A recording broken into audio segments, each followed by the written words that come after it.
యేసయ్య, మరొకసారి మీకు స్తుతులు స్తోత్రాలు చెల్లిస్తూ ఉదయకాల సమయం మీ పాసంలో చేరి కొన్ని నిమిషాలు మీ వాక్యాన్ని ధ్యానిస్తుండగా ప్రభా, చదువుడైనటువంటి లేఖనం ద్వారా మాతో మాట్లాడండి ప్రభా. మాకు కావలసిన ఆత్మీయ సత్యాలు, మీ యొక్క మహిమ, మీ యొక్క గొప్పతనాన్ని మాకు వాక్యం ద్వారా బయలుపరిచి మీ నామానికి మహిమ కలిగించుకోమని, వినగల చెవుని గ్రహించగలుగుతాం ప్రతి ఒక్కరికి దయచేసి మీ మాటలు, మీ స్వరం మాకు వినిపించి మీరు మా మధ్య ఉండి ఘనత మహిమ ప్రభావాలు పొందుకోమని యేసయ్య పరిశుద్ధ నామమున ప్రార్థించి వేడుకొంచున్నాం తండ్రి, ఆమేన్. 2 రాజులు 20 అధ్యాయం 1 నుండి 11 వచనాలు. అంశం ఏమిటంటే సంక్షోభంలో దేవుణ్ణి నమ్మడము లేదా ఆశ్రయించడము. సంక్షోభంలో దేవుణ్ణి నమ్మడము లేదా ఆశ్రయించడము. కనుక విశ్వాసులందరికీ దేవుడు అందించే అదనపు ఆశీర్వాదాల గురించి హెచ్కియా ఉదాహరణగా మనం ఈ పాఠాలు నేర్చుకోవచ్చు. ఇక్కడ 2 రాజులు 19 అధ్యాయము 20 అధ్యాయం మనం కలిసి చదవాలి, కానీ సమయం లేదు కనుక మనం కేవలం 20 అధ్యాయం 1 నుండి 11 వచనాలు చదివాం. ఒకవేళ మనము 2 రాజులు 19 అధ్యాయంలో చూసినట్లయితే అక్కడ కొన్ని సంఘటనలు జరిగాయి. దేవుడు అష్షూరు సైన్యమును ఓడించడం ద్వారా నమ్మకమైన విశ్వాసులకు అందించే కొన్ని ఆశీర్వాదాలు అక్కడ లెక్కింపబడ్డాయి. అదేంటంటే మొట్టమొదటిగా మార్గదర్శకత్వం. 19 అధ్యాయంలో చూస్తున్నాం, హెజ్కియా దేవుణ్ణి ఆశ్రయించాడు, దేవుని నమ్మాడు, దేవుని వెంబడించాడు, మార్గదర్శకత్వం చూస్తున్నాం.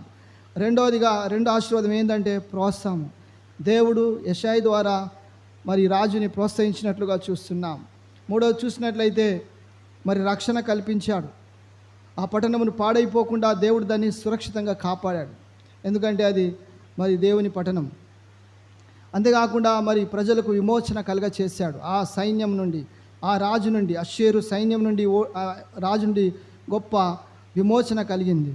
అంతేకాకుండా వారు చేసిన ప్రార్థనలకు ఏమైంది? సమాధానం ఇవ్వబడ్డది, సమాధానాలు కూడినటువంటి ప్రార్థనలు చేయబడ్డవి.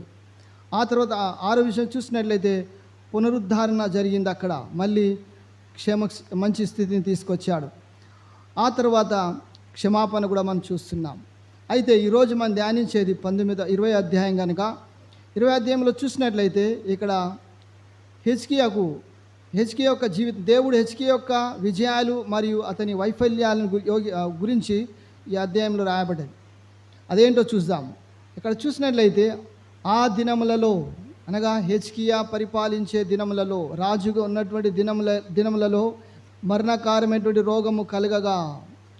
కానీ ఇక్కడ మొట్టమొదటిగా చూస్తున్నాం ఏంటంటే హెజ్కియా జీవితంలో అన్నీ సవ్యంగా జరుగుతూ ఉన్నవి, కానీ ఒక అలజడ వచ్చింది అనుకోకుండా. మరి ఆ రోగం ఎలాంటిదంట?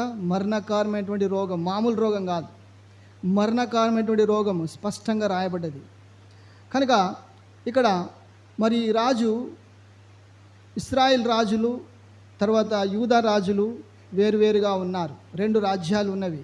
ఈ యొక్క యూదా రాజ్యం ఇది దక్షిణాది దేశం కనుక అక్కడ రాజులు దాదాపు 19 మంది రాజులు పరిపాలించారు. 19 మంది రాజులు, ఒక రాణి. ఆ రాణి ఎవరంటే ఎవరు? ఆ రాణి పేరు ఏం పేరు? యూదా రాజులలో ఒక రాణి,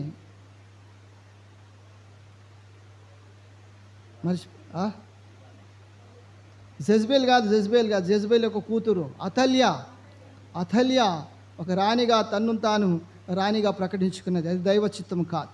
అయితే ఈ యొక్క 19 మంది రాజులలో 8 మంది మంచి రాజులు, మిగతా వాళ్ళంతా కూడా మూర్ఖులు, అనగా వారు కీడు చేసిన వారు, చెడ్డవారు. అయితే 8 మంది రాజులలో హెజ్కియా కూడా ఒక మంచి రాజుగా పేరు పొందాడు, ఎందుకంటే దావీదు నడిచిన మార్గంలో నడిచాడు, దేవుణ్ణి అనుసరించి జీవించాడు. కనుక మనం కింది వచనాల్లో చూడొచ్చు. ఇక్కడ మొట్టమొదటిగా చూద్దాం. మొట్టమొదటిగా స్వస్థత. ఇక్కడ ఆయనకు మరణకారమైన రోగము రాగా ఆయన చదవండి 1వ వచనము. ఆ దినములలో హెజ్కియాకు మరణకారమైన రోగము కలగగా ఆమోజు కుమారుడైనటువంటి ప్రవక్త అయిన యెషయా అతని యొద్దకు వచ్చి, నీవు మరణమవుచున్నావు, బ్రతకవు గనుక నీవు నీ ఇల్లును చక్కబెట్టుకోమని యెహోవా సెలవిస్తున్నాడని చెప్పగా, దేవుని యొక్క ఆజ్ఞ, దేవుని యొక్క మాట ఇవ్వబడ్డది. ఏంటంటే నువ్వు వెళ్ళు, ఎక్కడికి? హెజ్కియా రాజు యొద్దకు వెళ్ళు. యెషయాని దేవుడు పంపించాడు. వెళ్ళి ఆయనకు చెప్పు ఏంటంటే నువ్వు బ్రతకవు, నువ్వు చనిపోతావు, నువ్వు బ్రతకవు కనుక నువ్వేం చేయంటే నీ ఇల్లు నువ్వు చక్కబెట్టుకో, అంటే నీ రాజ్యంను సరి చేసుకో, నీ జీవితాన్ని బాగు చేసుకో, ఒకవేళ దేవుడు అదే మాట అదే ఆజ్ఞ మనకి ఇచ్చినట్లయితే, ఒకవేళ దేవుడు చెప్పాడు అనుకో, నువ్వు 6 నెలల కంటే ఎక్కువ బతకవు. క్యాన్సర్ వ్యాధి వచ్చిన వాళ్ళకు డాక్టర్లు ఏదైనా చెప్తారు కదా, 3 నెలల కంటే ఎక్కువ బతకవు, నువ్వు 2 నెలల కంటే ఎక్కువ బతకవు. అలా చెప్పినప్పుడు ప్రజలు మరణం అంటే అందరూ భయపడతారు. మరణం అంటే కొంచెం బాధనే ఉంటుంది. ఎందుకంటే ఈ లోకాన్ని విడిచి వెళ్ళడానికి ఇష్టపడరు.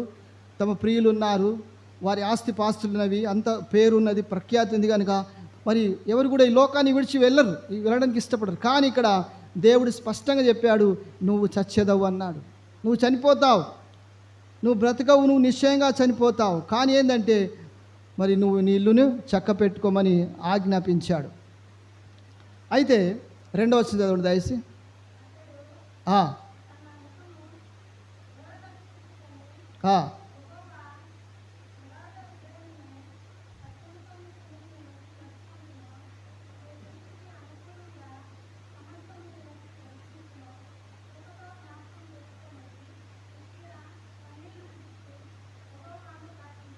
చాలండి. ఆ వార్త వినగానే యొక్క హెజ్కియా రాజు యొక్క ప్రతిక్రియ ఎలా ఉంది? ఆయన ముఖము చిన్నబుచ్చుకొని గోడ తట్టు తన ముఖాన్ని తిప్పుకున్నాడు. చూడలేక ఆ బాధను, ఆ దుఃఖాన్ని మింగలేక మరెంతో తనలో తాను బాధపడుచు దేవుని సన్నిధిలో మ్రోకరించి ప్రార్థిస్తున్నాడు. అయ్యా, నేను చేసినటువంటి యొక్క కార్యాలు జ్ఞాపకం చేసుకో, మీ కృపను బట్టి వాటిని జ్ఞాపకం చేసుకోమంటున్నాడు. అయితే దేవుడు ఆ 3వ వచనం చూసినట్లయితే ఆయన ప్రార్థన విని ఆయనకు స్వస్థత మొట్టమొదటిగా స్వస్థత చూస్తున్నాం. మనము నమ్మకంగా ఆయనను వెంబడించినప్పుడు, వెతికినప్పుడు దేవుడు మన ఆరోగ్యాన్ని స్వస్థపరుస్తాడు. నిజం 1 నుండి 3 వచనాలు అదే చూస్తున్నాం. మనము నమ్మకంగా ఆయనను వెతికినప్పుడు దేవుడు మన ఆరోగ్యాన్ని స్వస్థపరిచే దేవుడై ఉంటున్నాడు. కనుక ఈ యొక్క సమయాల్లో, ఇలాంటి క్లిష్ట పరిస్థితుల్లో మనం దేవునికి ఎక్కువ సమయం గడపాలి. అంటే మిగతా సమయాల్లో కాదు, అలా చెప్పడం లేదు. కానీ కొన్నిసార్లు దేవుడు మన జీవితంలో కొన్ని పరిస్థితులు పంపుతూ ఉంటాడు. ఎలాంటిదంటే మనము దేవుని తట్టు ఆకట్టుకోబడాలి, దేవుని యొద్దకు రావాలని కొన్నిసార్లు దేవుడు మన జీవితంలో సమస్యలు, కష్టాలు పంపుతూ ఉంటాడు. కానీ మానవునిగా మనం అర్థం చేసుకోవాలి, అది దైవ చిత్తం ఏమై ఉంటుంది మన జీవితంలో, ఎందుకు ఇలా జరుగుతూ ఉంది, దేవుడు మన పట్ల కలిగి ఉన్నటువంటి ప్రణాళిక ఏమిటో మనం అర్థం చేసుకోవాలి. కనుక మొట్టమొదటి ఇక్కడ ఏం చూస్తున్నామంటే, మనము నమ్మకంగా ఆయనను వెతికినప్పుడు దేవుడు మన ఆరోగ్యాన్ని స్వస్థపరుస్తాడు. కనుక మనము దేవుని యొట మన యొక్క బాధను వ్యక్తపరచుకోవాలి, దేవుని యొట మన హృదయాన్ని కుమ్మరించుకోవాలి, మన బాధలు దేవునితో పంచుకోవాలి. మనుషులతో పంచుకుంటే వారు కొన్నిసార్లు మనను ఆదరించవచ్చు, ఓదార్చవచ్చు, కొన్నిసార్లు హేళన చేయొచ్చు, హాస్యాస్పదంగా మాట్లాడవచ్చు. కానీ దేవుడు అలా చేసేవాడు కాదు. దేవుడు మనతో ఉంటాడు, మన మొరలు, మన ప్రార్థనలు ఆలకిస్తాడు. రెండోది చూసినట్లయితే ఈ హెజ్కియాకు ఎలాంటి రోగం అంటే, అది హెజ్కియాకు ప్రాణాంతకరమైనటువంటి వ్యాధి ఎదుర్కొన్నప్పుడు దేవునికి మొరపెట్టాడు. అది మరణకారమైనటువంటి వ్యాధి. ఆ వ్యాధి పేరు రాయబడలేదు. కొద్దిమంది ఏమంటారంటే ఆయనకు ఆ రోగం అనేది కాళ్ళ పాదంలో వచ్చినట్లుగా చెప్తా ఉన్నారు. కాళ్ళ పాదంలో వచ్చే రోగం. ఆ రోజుల్లో ఆసా రాజుకు అదే రోగం వచ్చింది. ఆ తర్వాత మరి సొలొమోను రాజుకు అలాంటి రోగం వచ్చింది కదా. ఆ రోజుల్లో ఈ పాదంలో వచ్చే రోగం, ఈ రోజుల్లో ఆ పాదంలో వచ్చే రోగం ఎవరికి ఎక్కువ ఉంటుంది చెప్పగలరు? ఎవరికి ఈ రోగం ఎక్కువ ఎవరికి వస్తుంది? పాదాల్లో వచ్చే రోగము డయాబెటీస్ ఉన్నవారికి, షుగర్ ఉన్నవారికి వర్షాకాలం చాలా జాగ్రత్త ఉండాలి.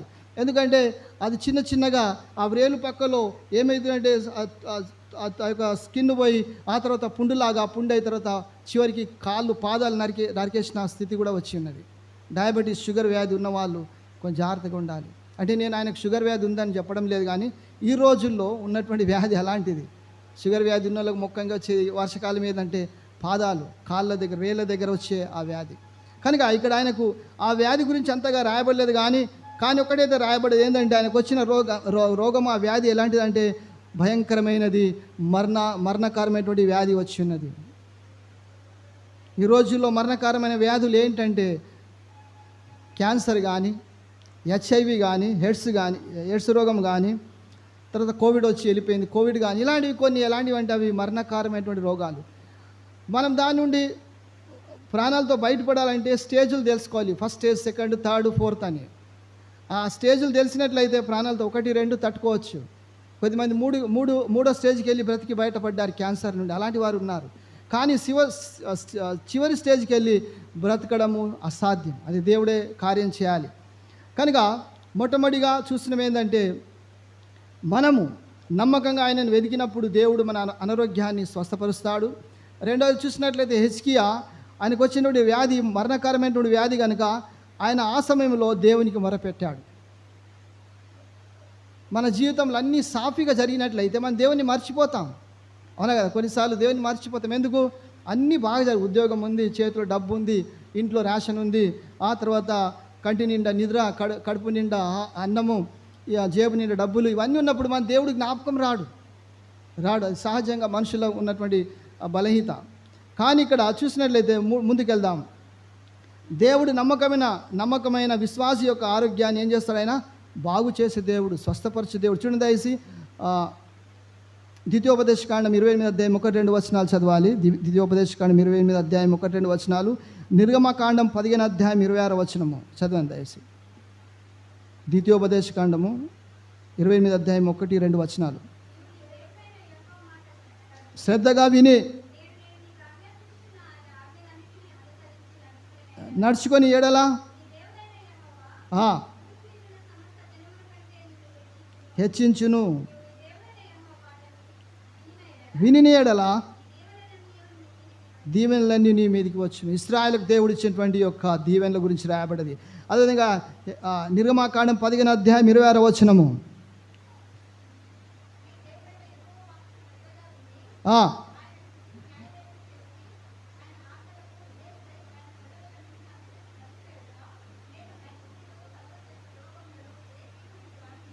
చాలండి. ఇక్కడ పదే మాట, ఆయన ఆజ్ఞను విని ఎడలా, ఆయన విధేయతలో నడుచుకుని ఎడలా మరి ఎలాంటి ఆశీర్వాదాలు ఉంటో రాయబడ్డది. ద్వితీయోపదేశకాండం 7 అధ్యాయం 15 వచనం చదవండి దయచేసి. ద్వితీయోపదేశకాండం 7:15.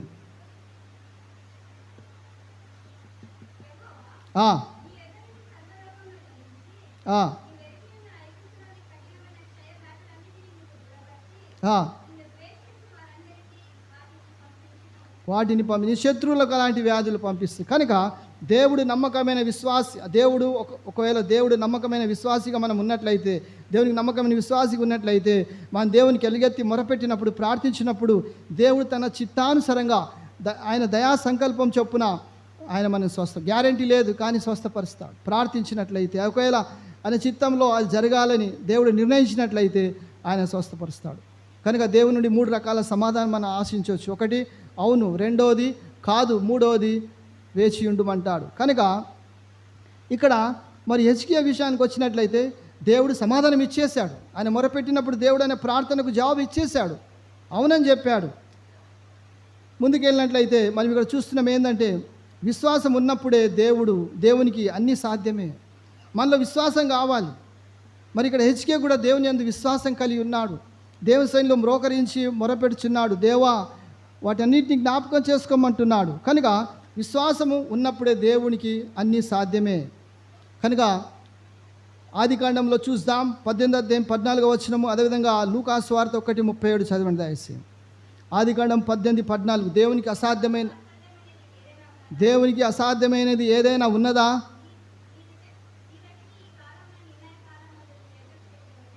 చాలండి. దేవునికి అసాధ్యమైనది ఏమైనా ఉన్నదా? అదేవిధంగా లూకా సువార్త 1:37 వచనము. దేవుడు చెప్పిన ఏ మాట అయినను నిరర్ధము కానేరదని. దేవుడు చెప్పిన మాట ఏది కూడా నిరర్ధకం కాదు. దేవునికి అసాధ్యమైనది ఏమైనా ఉన్నదా? దేవుడు స్వస్థపరచని రోగం ఈ లోకంలో ఏమైనా ఉన్నదా? క్యాన్సర్ని కూడా దేవుడు స్వస్థపరచగలడు. వ్యాధుల్ని, రోగాలను అన్నింటినీ స్వస్థపరచగల దేవుడు. ఎందుకంటే ఆయన మన సృష్టికర్త, మన నిర్మాణకర్త, మనల్ని రచించినటువంటి రచనకర్త. కనుక ఆయనకు మన రోగాలు, మన బలహీనతలు అన్నిటి కూడా తెలుసు. కనుక దేవునికి అసాధ్యమైనది ఏది లేదు. కానీ నీలో ఏముండాలి? విశ్వాసం అనేది ఉండాలి. విశ్వాస సహిత ప్రార్థన రోగిని స్వస్థపరచును. ఈరోజు మనం ఆ డాక్టర్ల దగ్గరికి వెళ్ళొద్దు అనడం లేదు, దయచేసి అపార్థం చేసుకోవద్దు. డాక్టర్ల దగ్గరికి వెళ్ళాలి. మరి మనము అలా సిలోహ పెంతికోస్తు వల్ల కాకుండా మనం డాక్టర్ల దగ్గరికి వెళ్ళాలి. అదే కానీ ప్రార్థించుకొని వెళ్ళాలి. దేవుడు స్వస్థపరుచు. డాక్టర్కి దేవుడికి జ్ఞానం ఇస్తాడు, సరైన మందులు రాస్తారు. కనుక విశ్వాసం ఉన్నప్పుడే దేవుడు అన్నీ కూడా చేయగలుగుతాడు. నీలో విశ్వాసం ఉండాలి. హెజ్కియాలో విశ్వాసాన్ని చూస్తున్నాం. అందుకే ఆయన మ్రోకరించి దేవుని అడిగాడు, ప్రార్థించాడు. అదేవిధంగా అనారోగ్యం లేదా వ్యాధి నుండి విముక్తి అవసరమైనప్పుడు దేవుడు మొరపెట్టాలి. మనకు ఈ యొక్క వ్యాధి నుండి విముక్తి కావాలంటే మనం దేవునికి మొరపెట్టాలి. చూడండి కీర్తనలు 30 కీర్తన 2వ వచనము, 30 కీర్తన 2వ వచనం చక్కటి మాట రాయబడదా. యెహోవా నీకు మొరపెడుచున్నాను, నీవు నన్ను స్వస్థపరచుము. యెహోవానే నీకు కీర్తనకారుడు దేవునితో మొరపెడుచున్నాడు. అనారోగ్యంగా బలహీనంగా మూలుగుతూ దేవునితో ప్రార్థించినప్పుడు దేవుడు స్వస్థత చేశాడు. కనుక మనుషుల నుండి కాదు స్వస్థత వచ్చేది, దేవుణ్ణి రావాలి. ఆ వ్యక్తి యొద్దకు వెళ్తే ఈ వ్యక్తి యొద్దకు వెళ్తే స్వస్థత కలుగుతాను కాదు, మనం ఈ దేవుని యొద్దకు రావాలి. స్వస్థపరిచేవాడు దేవుడు. కొన్నిసార్లు మేము కూడా ప్రార్థిస్తాం, ఏమంటే మేము సామాన్యమైన మానవులం, అలాంటి వరాలు ఏమీ లేవు, స్వస్థపరిచే వరాలు మాకు లేవు. కనుక మేము దేవునితో మొరపెడతాం, దేవా మీ చిత్తమైతే మీకు ఇష్టమైతే ఈ బిడ్డను మీరు స్వస్థపరచమని ప్రార్థిస్తాం. మిగతాదంతా దేవుడే చూసుకోవాలి కార్యం. కనుక గ్యారంటీ లేదు. మొట్టమొదటి ఆశీర్వాదం ఏంది? ఆయనకు స్వస్థతనిచ్చాడు. రెండవది ఏమి ఇచ్చాడు చూడండి దయచేసి, 4వ వచనం చదవండి. హెజ్కేల్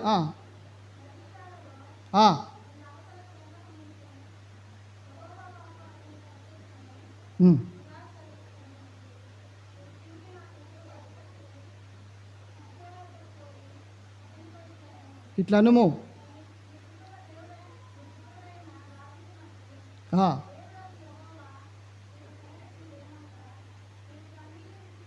నువ్వు కన్నీళ్ళు విడుచుట నేను చూచి తిని, నేను బాగు చేసేదను, ఎక్కిపోవుదువు. చాలండి. ఇక్కడ చూసినట్లయితే 4 నుండి 7 వచనాలు చూస్తున్నాం. 6 కూడా చదవండి. ఇక 10 చదవండి.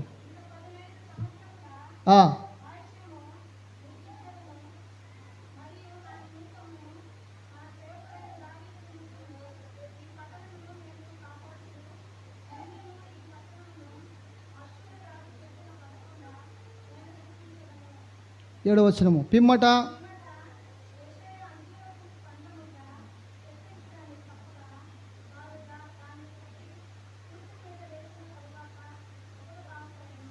చూసారు ఎన్ని ఆశీర్వాదాలు ఉన్నాయి ఆ వచనాలు. మీరు చదివారా? జాగ్రత్తగా ఒక్కొక్క మాటను చదవండి.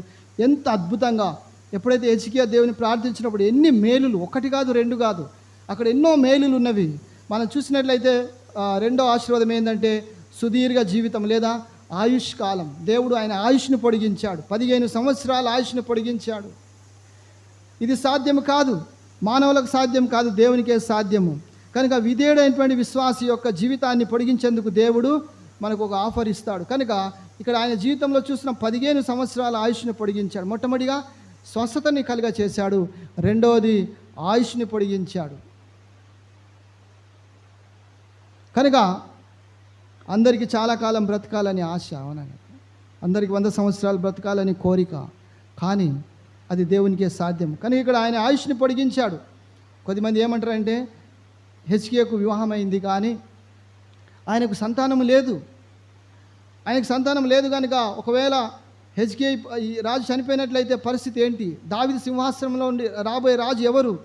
కనుక దేవుడు ఆయన మొర ఆలకించి కృపచూపి దయచూపి 15 సంవత్సరాలు పొడిగించాడు. ఆ తర్వాత హెజ్కియా రాజుకు పిల్లలు జన్మించారు అని ఒక భక్తుడు రాస్తూ ఉన్నాడు. కనుక హెజ్కియా విశ్వాసంతో కూడిన విధేయత కారణంగా దేవుడు హెజ్కియా జీవితాన్ని 15 సంవత్సరాలు పొడిగించాడు. ఎంత? 15. ఎందుకంటే ఆయన విశ్వాసంతో కూడినటువంటి విధేయ కారణంగా దేవునికి విధేయుడయ్యాడు, తిరుగుబాటు చేయలేదు, దేవునిపై కోప్పడలేదు, తన్ను తాను రిక్తునిగా చేసుకున్నాడు, తన్ను తాను నలగొట్టుకున్నాడు, దేవుని సన్నిధిలో మ్రోకరించాడు. కనుక అప్పుడే దేవుడు ఏం చేశాడు? ఆయనకు 15 సంవత్సరాల ఆయుష్ను పొడిగించాడు. కనుక ఒకసారి నాకు జ్ఞాపకం ఉంది, ఎందుకంటే మేము చదువుకునే రోజుల్లో డాక్టర్ చెల్లి గారు బెంగళూరు ప్రెసిడెంట్ మన సంఘానికి వచ్చారు. ఆయనకు అమెరికా దేశంలో ఓపెన్ హార్ట్ సర్జరీ అవుతా ఉంది. 94వ సంవత్సరం జ్ఞాపకం ఉంది. అప్పుడు 94వ సంవత్సరం 1994 సంవత్సరం మేమంతా రాత్రి అంతా ప్రార్థనలో ఉన్నాం. అంటే మనకు ఇక్కడ రాత్రి అయితే వాళ్ళకి అక్కడ రోజు కనుక ఉదయం టైం ఇచ్చారు, అంటే మనకు రాత్రి వాళ్ళకు ఉదయం. అప్పుడు వాళ్ళు చెప్పారు ఏంటంటే అన్ని బైబిల్ కాలేజీలో ఏం చేయాలంటే రాత్రి ప్రార్థన చేయమని చెప్పారు. మేమంతా ఆ రోజు ఉపవాసంతో ప్రార్థిస్తున్నాం. అయితే ఆయనకు ఓపెన్ హార్ట్ సర్జరీ జరిగింది, దేవుని దయ వల్ల బాగానే జరిగింది. ఆ తర్వాత ఆయన దేవునితో ప్రార్థించాడంట. ఏమనంటే ఆయన సాక్ష్యం ఇచ్చాడు ఏంటంటే ప్రభువా, ఒకవేళ నేను ఈ యొక్క సర్జరీ నుండి బయటకు వచ్చినట్లయితే నేను బ్రతుకు కాలమంతా, నా శేష జీవితం అంతా మీకు సేవ చేస్తాను. ప్రభువా, హెచ్కే వల్ల నాకు కూడా 15 సంవత్సరాల ఆయుష్ను పొడిగించమని అన్నాడంట. అయితే దేవుడు నిజంగానే ఆయనకు మరి అన్ని సంవత్సరాలు ఇచ్చాడు. ఆ తర్వాత చనిపోయారు. అది ఇక్కడ ఏం చెప్తున్నా అంటే, ఆశ, ఒక కోరిక ఏంటంటే, హెచ్కియా కూడా విశ్వాసంతో కూడిన విధేయత కారణంగా దేవుడు హెచ్కియా జీవితాన్ని 15 సంవత్సరాలు పొడిగించాడు. కనుక దేవునికి అసాధ్యమైంది ఏదీ లేదు. కాలాలు మార్చగలడు, సమయాలు మార్చగలడు. ఆయన జీవితంలో దేవుని యొక్క జోక్యం మన జీవితంలో ఉంటే ఏమైనా జరగవచ్చు. దేవునికి మనం అనుమతించాలి, దేవునికి మనము అవకాశం ఇవ్వాలి. అదే కదా మనం ఈరోజు చేయలేకపోతున్నాం. మన జీవితంపై దేవునికి అధికారం ఇవ్వాలి, దేవుని చిత్తానికి మనల్ని మనం అప్పగించుకోవాలి. అప్పుడే దేవుడు మన జీవితంలో కార్యం జరిగిస్తాడు. అంతేగాని నా జీవితము, నా ఇష్టము అని చెప్పి అన్నట్లయితే దేవుడు మనల్ని బలవంతంగా ఏది కూడా చేయడు. అందుకే హెచ్కియా విశ్వాసంతో కూడిన విధేయత కారణంగా దేవుడు హెచ్కియా జీవితాన్ని 15 సంవత్సరాలు పొడిగి ఎంత మంచి అవకాశం దేవుడు ఇచ్చాడు. అంతేకాకుండా మనం కూడా మన విశ్వాసం అంటే మనకు కూడా దేవుడు అంటున్నాడు, హెచ్కేలు క్షమించాలి, నిర్గమాకాండం 20 అధ్యాయం 12వ వచనంలో ఒక మాట రాయబడి చదవం దయచేసి. అదేవిధంగా ద్వితీయోపదేశ కాండము 5వ అధ్యాయం 16వ వచనము. మనము ఈ ఆజ్ఞను అనుసరించినప్పుడు దేవుడు మన జీవితాన్ని పొడిగిస్తాడని వాగ్దానం చేశాడు మనకు విశ్వాసులకు. చదవండి దయచేసి. నిర్గమకాండం 20 అధ్యాయం 12వ వచనం. 10 ఆజ్ఞలలో 5వ ఆజ్ఞ చదవండి.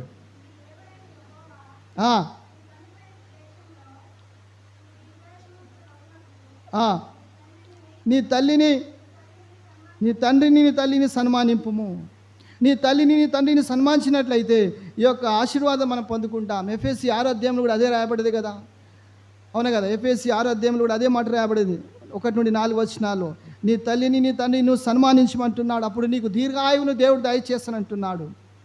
కనుక తల్లిదండ్రులను శపించి, తల్లిదండ్రులను హింసపెట్టి మనం దీర్ఘాయువును పొందుకోలేము.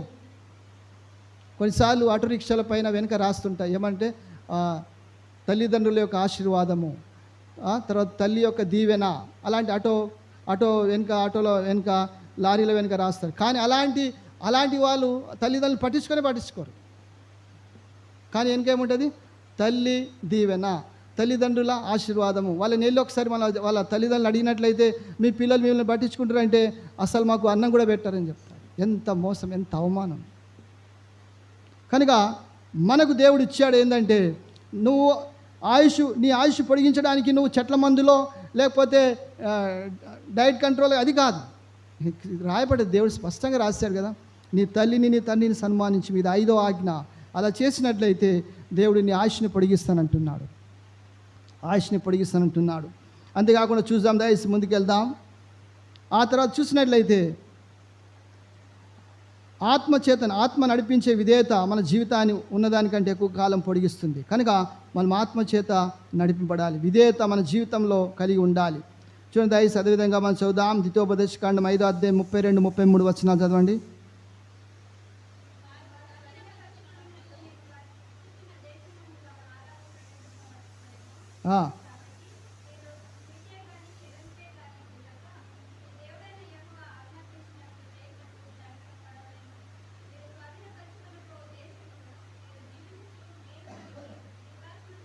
దీర్ఘాయుష్మంతులగునట్లు చాలండి. మీరు కుడికైనా ఎడమకైనా త్రొట్టిల్లకుండా దేవుడు మీకు ఏదైతే ఆజ్ఞాపించాడో దానికి విధేయత కలిగి మీరు జీవించినట్లయితే మీకు దీర్ఘాయువుని ఇస్తానంటున్నాడు. కనుక నిజమే, మనము కొన్నిసార్లు పెడచెవి పెడుతుంటాం, కానీ దేవుడు దీర్ఘాయువుని, ఇది భౌతిక సంబంధమైనటువంటి ఆయుష్. కానీ మనకు నిత్య జీవం దేవుడు వాగ్దానం చేశాడు. కొత్త నిబంధన విశ్వాసులకు దేవుడు నిత్య జీవాన్ని ఇస్తానంటున్నాడు. దానికి మరణం అనేది ఉండదు. దేవునితో సదాకాలం మనం నిత్యము దేవునితో ఉంటాం. ఎంత గొప్ప ఆశీర్వాదం, ఒకసారి ఆలోచించండి. మనం మూడవ విషయం చూసి ముగించుకుందాం. 8 నుండి 11 వచనాలు చదివినట్లయితే అక్కడ విశ్వాసాన్ని చూస్తున్నాం. చూడండి, చదవండి.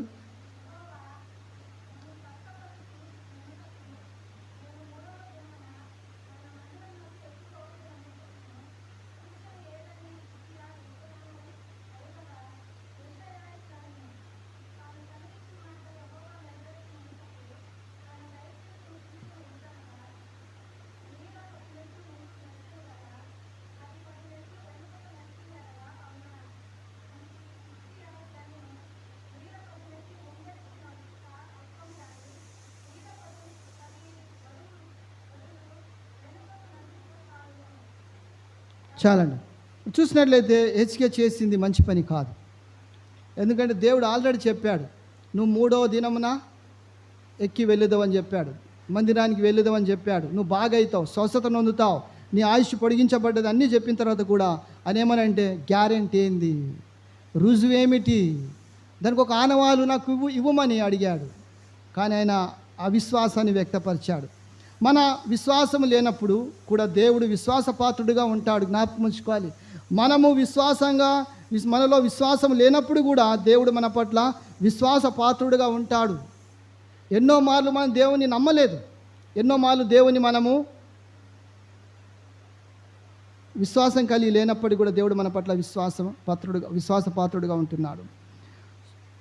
కనుక అదే మనం చూస్తున్నాం ఇక్కడ. ఏంటంటే ఇప్పుడు హెచ్కేలో విశ్వాసం సన్నగిల్లింది అని అంటుండే ఇవన్నీ బాగానే ఉన్నవి, కానీ నాకు ఒక ఆనవాళ్ళు కావాలి, ఒక గ్యారంటీ కావాలి. బైబిల్లో దేవుని శోధించిన వారు ఎంతోమంది ఉన్నారు. గిదియోను దేవుని శోధించాడు, హెచ్కే దేవుని శోధించాడు. ఆ విధంగా దేవుని శోధించిన వారు బైబిల్లో ఎంతోమంది ఉంటున్నారు. కానీ దేవుడు తన విశ్వాసపాత్రుడిగా తాను రుజువు చేసుకుని కనుక హెచ్కే ఒక సంకేతం కోసం దేవుణ్ణి అడిగాడు. మరి అతని కృతజ్ఞతలు చెప్పడంలో విఫలమయ్యాడు. దానికి బదులుగా దేవా నన్ను స్వస్థపరిచారు, మీకు వందనాలు, కృతజ్ఞతాస్తులు చెల్లించే బదులుగా దేవుని శోధిస్తూ అంటున్నాడు, నాకు ఒక గుర్తు కావాలి, నాకు ఒక గ్యారంటీ ఇవ్వండి అంటున్నాడు. విశ్వాసులం దేవుని అలా చేయడం సరైనది కాదు, మనం శోధించడం సరైనది కాదు. దేవుని శోధించకూడదు. దేవుడు ఒకవేళ మన జీవితంలో ఏదైతే అన్నాడో తప్పకుండా చేస్తాడు. చూడండి దయచేసి సంఖ్యాకాండం 23:19 అందరి తీయండి దయచేసి. దేవుడు అబద్ధమాడుటకు ఆయన మానవుడు కాదు, పశ్చాత్తాపడుటకు ఆయన నరపుత్రుడు కాడు. ఆయన చెప్పినది చేయకుండునా, ఆయన మాట ఇచ్చి స్థాపించకుండునా. దేవుడు అబద్ధమాడుటకు మానవుడు మనలాంటి మానవుడు కాదు. మనుషులు మాట తప్పొచ్చు, మడమె తిప్పొచ్చు, కానీ దేవుడు ఎప్పుడు కూడా అలాంటి కార్యము చెయ్యడు. ఆయన అవునంటే అవును, కాదంటే కాదు. కానీ మనుషులు అవునని కాదు, కాదని అవునని చేసేవారు ఉన్నారు. కనుక హెచ్కే చేసింది సరైనది కాదు. అయినప్పటికీ దేవుడు ఆయన పట్ల కార్యం జరిగించాడు. హెచ్కే విశ్వాసం లేకపోవడానికి ప్రతిస్పందనగా దేవుడు తన ఏం చేశాడు, దయయు కరుణను చూపాడు. అవును, మానవుడు బలహీనుడు, దేవునికి తెలుసు. అందుకే అయినప్పటికీ దేవుడు ఆయన పట్ల కరుణ చూపాడు. ఎందుకంటే దేవుడు మాట ఇచ్చాడు, నేను నిన్ను స్వస్థపరుస్తాను అన్నాడు, 15 సంవత్సరాల ఆయుష్ను పొడిగిస్తాను అన్నాడు, నువ్వు 3వ రోజు నడుచుకుంటూ దేవుని మందిరానికి వెళ్తామని చెప్పాడు, ఈ పట్టణంని దేవుడు కాపాడుతానని చెప్పాడు. కనుక ఆయన మాట తప్పలేదు, ఆయన మాట కట్టుబడి ఉన్నాడు. అదే దేవుని యొక్క దయ, కరుణ. కనుక హెచ్కే తన వైద్యము మరి పొడిగించి జీవితానికి దేవుని కృతజ్ఞత చెప్పడంలో విఫలమయ్యాడు. కనుక ఇక్కడ మనం చూస్తున్నాం ఏంటంటే ఆయనకు వైద్యం జరిగింది, కానీ దానికి బదులుగా దేవునికి ఒక స్తుతి కూడిక, కృతజ్ఞతాస్తులు చెల్లించడంలో మర్చిపోయారు. మనం కూడా చాలాసార్లు మన పిల్లలు పాస్ అయినప్పుడు కానీ, లేకపోతే మన కుటుంబంలో ఒక కార్యం జరిగినప్పుడు కానీ, మన జీవితాల్లో ఒక అద్భుతం జరిగినప్పుడు కానీ మనం దేవునికి కృతజ్ఞతాస్తులు చెల్లించడంలో విఫలమైపోతాం. నువ్వు దేవునికి కృతజ్ఞతాస్తులు చెల్లించినంత మాత్రాన దేవుడు చిన్నపోతాడని బాధపడతాడనే విషయం కాదు. అవి దేవుని దృష్టిలో పెద్ద విషయాలు కావు. కానీ ఒక బాధ్యతగా మనం చేయాల్సింది చేయలేకపోతున్నాం. అవునా కాదా? కృతజ్ఞత లేని జీవితము దేవుని దృష్టిలో పాపము.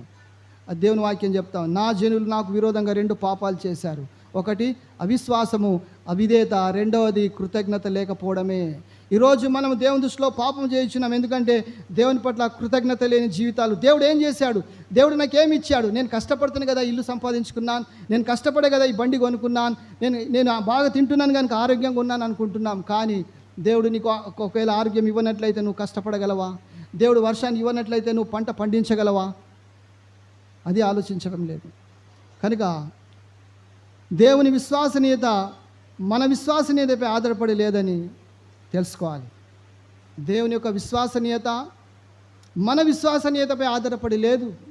నువ్వు విశ్వాసాన్ని కోల్పోయి ఉండొచ్చు, కానీ దేవుడు అలా చేయడు. చూడండి 2 తిమోతి 2:13 దయచేసి. 2 తిమోతి 2 ముగించుకుందాం. 13 చదవాలి.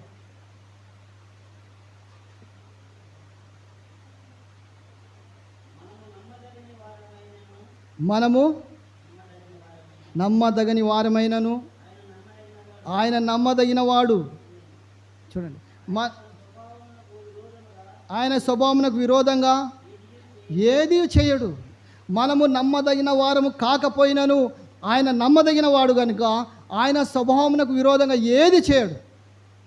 అది దేవునిలోని గొప్పతనము, దేవునిలో ఉన్న మంచితనం. ఎంత అద్భుతమైన మాట అది. మనము నమ్మదగిన వారం కాదు, అయినప్పటికీ దేవుడు మన పట్ల నమ్మకత్వాన్ని కనపరుస్తున్నాడు. ఎన్నో మార్లు, లెక్కలేని సార్లు దేవునికి మనం తప్పు చేశాం.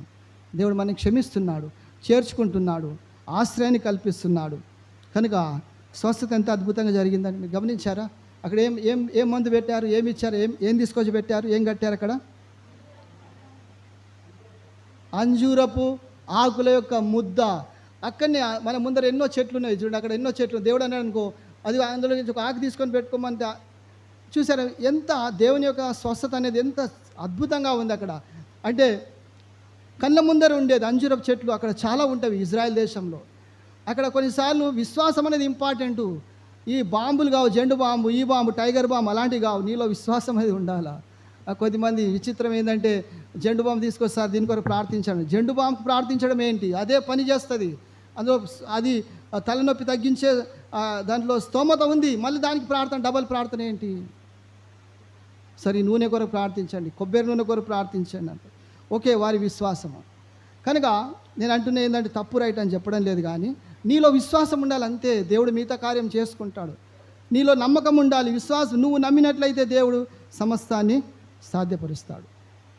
అందుకే అంజూరపు ముద్దను తీసుకొచ్చి ఆ పాదంలో కాళ్ళకు పెట్టినప్పుడు ఆ రోగం బాగయింది, స్వస్థత పొందాడు. మూడు రోజులనే బాగైపోయాడు, నడుచుకుంటూ దేవుని మందిరానికి వెళ్ళగలిగాడు. చూసారా, దేవుని కార్యాలు చాలా అద్భుతము, చాలా ఆశ్చర్యంగా ఉంటవి.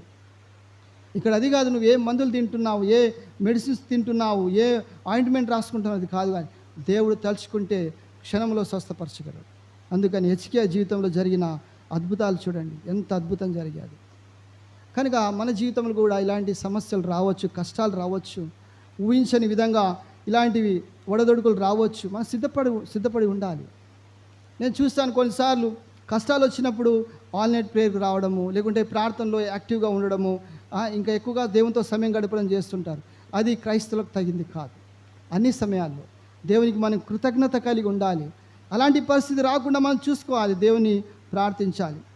ఈ లోకంలో కొద్దిమంది తెలివైన వారు ఉన్నారు. వాళ్ళు ఏంటంటే రోగం రాకముందే మెడిసిన్ మింగుతూ ఉంటారు, అవునా కదా?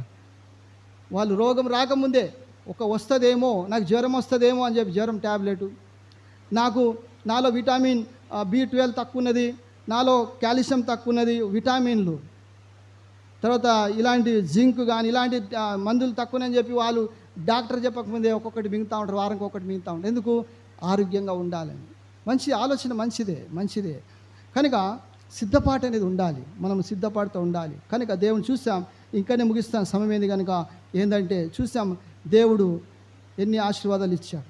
హెజ్కేయాకు మొట్టమొదటిగా స్వస్థతని ఇచ్చాడు, రెండవది మొట్టమొదటిగా ఆరోగ్యం ఇచ్చాడు, రెండవది ఆయుష్ని ఇచ్చాడు, మూడవది చూసినట్లయితే విశ్వాసాన్ని ఇచ్చాడు. కనుక మనం చూస్తున్నాం కనుక ఆయన విశ్వాసం లేనప్పుడు కూడా దేవుడు ఆయన పట్ల విశ్వాస కార్యం జరిగించాడు. కనుక మనం ఇంకా రాబోయే దినాల్లో మిగతా ఈ వచనాలు ధ్యానిద్దాం. ఈ సమయంలో మనం ముగించుకుందాం.